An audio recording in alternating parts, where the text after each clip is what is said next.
Mushroom pulao ನೋಡುವ ಇವಾಗ. ಇನ್ನು ಮೆಣಸಿನ್ಕಾಯಿ ಆ್ಯಂಡ್ ಇದಕ್ಕೆ ಕೊತ್ತಂಬರಿ ಸೊಪ್ಪು, ಇಲ್ಲಿ ಬಂದು ಶುಂಠಿ ಬೆಳ್ಳುಳ್ಳಿ ಇದೆ, ಇದನ್ನು ಹಾಕ್ಕೊಳ್ಳುವ. ಇವಾಗ ಇಲ್ಲಿ ಕೊತ್ತಂಬರಿ ಸೊಪ್ಪಿದೆ ಸ್ವಲ್ಪ, ಇದನ್ನು ಹಾಕ್ಕೊಳ್ಳುವ. ಸ್ವಲ್ಪ ಚಕ್ಕೆ, ಸ್ವಲ್ಪ ಲವಂಗ, ಇದಕ್ಕೆ ಸ್ವಲ್ಪ ನೀರು ಮಿಕ್ಸ್ ಮಾಡ್ಕೊಳ್ಳುವ. ಇವಾಗ ಬಂದು ಕುಕ್ಕರ್ ಇಟ್ಕೊಂಡಿದ್ದೀನಿ, ಇದಕ್ಕೆ ಸ್ವಲ್ಪ ತುಪ್ಪ ಹಾಕ್ಕೊಳ್ಳುವ.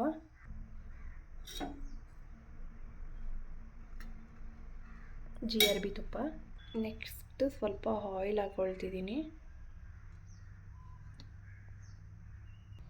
ಆ್ಯಂಡ್ ನೆಕ್ಸ್ಟ್ ಇದಕ್ಕೆ ಪಲಾವ್ಗೆ ಬೇಕಾಗಿರುವಂತಹ ಮರಾಠಿ ಮೊಗ್ಗು, ಜಾಪತ್ರೆ ಹೂವು ಆ್ಯಂಡ್ ಸ್ಟಾರ್ ಸೋಂಪು, ಪಲಾವ್ ಎಲೆ ಇದೆ, ಇದಿಷ್ಟನ್ನು ಹಾಕ್ಕೊಳ್ಬೇಕು. ನಂತರ ನಾನು ಇದಕ್ಕೊಂದು ಮೀಡಿಯಮ್ ಸೈಜ್ ಆಗಿರೋಷ್ಟು ಈರುಳ್ಳಿ ತಗೊಂಡಿದ್ದೀನಿ. ಇದು ಇಬ್ಬರಿಗೆ ಮಾಡ್ತಾರ ಕ್ವಾಂಟಿಟಿಲಿ ಹಾಕ್ತಾಯಿದ್ದೀನಿ. ನೀವು ಜಾಸ್ತಿ ಜನ ಆದರೆ ಸ್ವಲ್ಪ ಜಾಸ್ತಿ ತಗೊಳ್ಳಿ. ಇವಾಗ ಇದನ್ನು ಸ್ವಲ್ಪ ಚೆನ್ನಾಗಿ ಬಾಡಿಸ್ಕೊಳ್ಬೇಕಾಗುತ್ತೆ. ಈರುಳ್ಳಿದು ಸ್ವಲ್ಪ ಹಸಿ ವಾಸನೆ ಹೋಗಬೇಕು. ಈರುಳ್ಳಿ ಇವಾಗ ಚೆನ್ನಾಗಿ ರೋಸ್ಟ್ ಆಗಿದೆ. ಇವಾಗ ಇದಕ್ಕೆ ನಾವು ಮಶ್ರೂಮನ್ನು ಹಾಕೊಳ್ಳೋಣ. ನೆಕ್ಸ್ಟ್ ಇದಕ್ಕೆ ಸ್ವಲ್ಪ ತರಕಾರಿನ ಹಾಕ್ತಾಯಿದ್ದೀನಿ ನಾನು. ಈಗ ಇದಕ್ಕೊಂದು ಚಿಟಿಕೆ ಅರಿಶಿನ, ಇಷ್ಟನ್ನು ಹಾಕಿ ಇದನ್ನು ಚೆನ್ನಾಗಿ ಮಿಕ್ಸ್ ಮಾಡ್ಕೊಳ್ಳಿ. ಈಗ ನಾವು ರುಬ್ಕೊಂಡಿರೋವಂತಹ ಮಸಾಲೆಯನ್ನು ಇದಕ್ಕೆ ಹಾಕ್ಕೊಳ್ಬೇಕು. ಈಗ ಇದನ್ನು ಇದರದ್ದು ಸ್ಮೆಲ್ಲೆಲ್ಲ ಹೋಗೋ ತನಕ ಚೆನ್ನಾಗಿ ನೀವು ಫ್ರೈ ಮಾಡ್ಕೊಳ್ಳಿ. ನೋಡಿ, ಇದ್ರ ಸ್ಮೆಲ್ಲೆಲ್ಲ ಚೆನ್ನಾಗಿ ಹೋಗ್ತಾ ಇರಲಿ.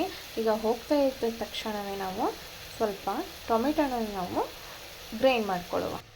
ನಾವು ಇವಾಗ ತಾನೇ ರುಬ್ಕೊಂಡಿದ್ದೆ ಜಾರಿಗೆ ಒಂದೆರಡು ಟೊಮೆಟೊನ ಹಾಕುವ. ಇವಾಗ ನಾನು ಈ ಜಾರಿಗೆ 2 ಮೀಡಿಯಮ್ ಸೈಜಷ್ಟು ಟೊಮೆಟೊನ ಹಾಕ್ಕೊಂಡಿದ್ದೀನಿ. ಇದು ಇಬ್ರಿಗೆ ಮಾತ್ರ ಮಾಡ್ಕೊಳ್ತಾ ಇರೋದು. ನಿಮಗೆ ಜಾಸ್ತಿ ಬೇಕಿದ್ದರೆ ಜಾಸ್ತಿ ಟೊಮೆಟೊನ ಹಾಕ್ಕೊಳ್ಳಿ. ಇವಾಗ ಇದಕ್ಕೆ ಟೊಮೆಟೊ ಹಣ್ಣು ಪ್ಯೂರಿ ಮಾಡ್ಕೊಂಡಿದ್ದೀವಿ ನಾವು.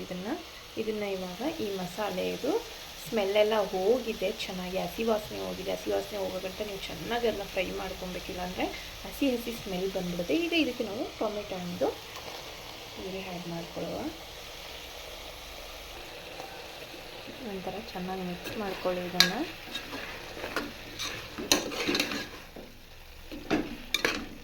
ಒಂದ್ಸಲ ಟ್ರೈ ಮಾಡಿ ನೋಡಿ, ತುಂಬಾ ಚೆನ್ನಾಗಿ ಬರುತ್ತೆ. ಬಟ್ ನೀವು ಹಸಿ ವಾಸನೆ ಹೋಗೋ ತನಕ ಚೆನ್ನಾಗಿ ಫ್ರೈ ಮಾಡ್ಕೋಬೇಕು, ಇಲ್ಲ ಅಂತಂದರೆ ಅದು ಚೆನ್ನಾಗಿರಲ್ಲ, ಹಸಿ ಸ್ಮೆಲ್ ಬಂದ್ಬಿಡುತ್ತೆ.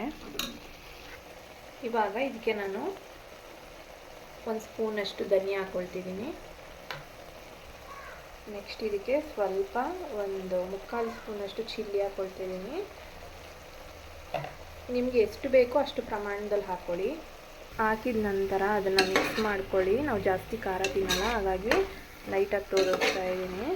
ನಿಮಗೆ ಖಾರ ಎಷ್ಟು ಬೇಕು, ಮೆಣಸಿನ್ಕಾಯಿ ಕೂಡ ಅದಕ್ಕೆ ಹಾಕಿದ್ನಲ್ಲ, ಹಾಗಾಗಿ ಇದನ್ನಲ್ಲಿ ಸ್ವಲ್ಪ ನಾನು ಕ್ವಾಂಟಿಟಿ ಕಮ್ಮಿ ತೊಗೊಂಡಿದ್ದೀನಿ. ನೆಕ್ಸ್ಟ್ ಇದಕ್ಕೆ ನಾವು ಉಪ್ಪು ಸೇರಿಸ್ಕೊಳ್ಳುವ. ನಾನಿಲ್ಲಿ ಸ್ವಲ್ಪ ಲೈಟಾಗಿ ಹಾಕ್ತಾಯಿದ್ದೀನಿ ಇವಾಗ, ಮಸಾಲೆಗೆ ಬೇಯಲಿ ಅದು ಅಂತ. ನೋಡಿ ಫ್ರೆಂಡ್ಸ್, ಇಷ್ಟ ಆದಮೇಲೆ ಅದು ಚೆನ್ನಾಗಿ ಅದರದ್ದು ಹಸಿ ವಾಸನೆ ಏನಿದೆ ಎಲ್ಲ ನೀಟಾಗಿ ಹೋಗ್ತಾ ಇದೆ. ಇದಾದ ನಂತರ ಇದಕ್ಕೆ ನಾವು ಸ್ವಲ್ಪ ನೀರು ಹಾಕ್ಕೊಳ್ಳುವ. ಸೀದೋಗ್ಬಿಡುತ್ತೆ ನೋಡ್ಕೊಳ್ಳಿ. ಅವಾಗಿಂದು ಸ್ವಲ್ಪ ಪ್ಯೂರಿ ನೀರಿತ್ತು, ಅದನ್ನೇ ಹಾಕ್ಕೊಳ್ತಿದ್ದೀನಿ. ಈಗ ಸ್ವಲ್ಪ ಮಿಕ್ಸ್ ಮಾಡಿಕೊಂಡು ಚೆನ್ನಾಗಿ